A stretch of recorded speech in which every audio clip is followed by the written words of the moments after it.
Stop trying to keep up with the Joneses.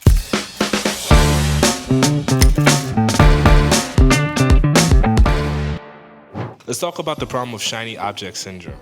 Shiny object syndrome is the thing that keeps us from staying focused on one task or one thing at a time and makes us constantly look to the left and right thinking that the grass is greener on the other side. Let me tell you something from experience. The grass is absolutely not greener on the other side. There's a lot of different things that are going to make you want to look left, look right, look up, look down, when your focus should be straight ahead. Shiny object syndrome is the thing that makes you think that what you have is not enough, what you have won't succeed, and what you have won't work. To avoid shiny object syndrome, you need to lock in and double down on the mountain that you're already climbing. Don't let yourself feel like the mountains that are on the left and the right of you, or the mountains that other people are trying to climb, is the mountain for you. When I was in high school and college running track, I really wanted to be a sprinter. I felt like as a sprinter, that was who got more respect. Those were the cool kids. Those are the people that were looked at as real athletes, quote unquote. And sprinters just, shorter races, and it was much more fun.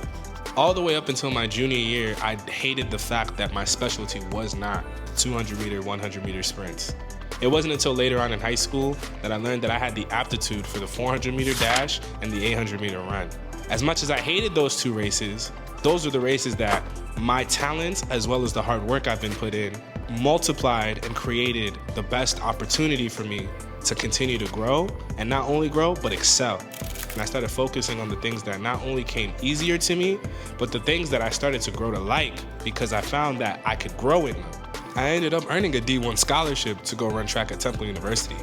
Me talking about deciding to let go of my false attachment to sprinting, to accept the fact that the 400 and the 800 meter was more for me, and learning ways for me to fall in love with those races, is a good example of how shiny object syndrome may block you from your blessings.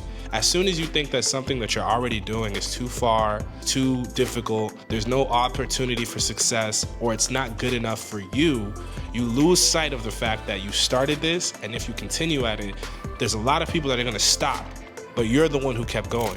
And if you're the one who keeps going, imagine where you'll be when you continue that and you get farther down the line. That's why shiny object syndrome is so bad, because it makes you want to keep up with the Joneses. What's this guy doing? What's she doing over there? What are they doing up there? What are they doing down there?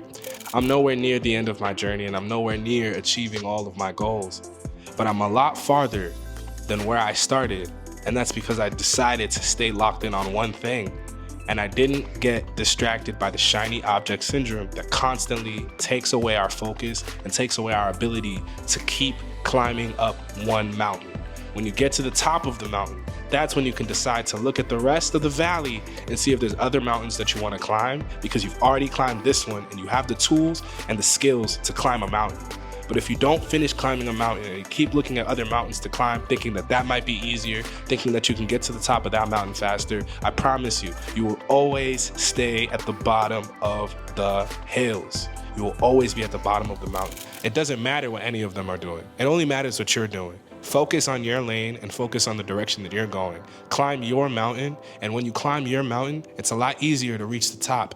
But if you keep trying to jump on other people's mountains, you're gonna be starting from the bottom again.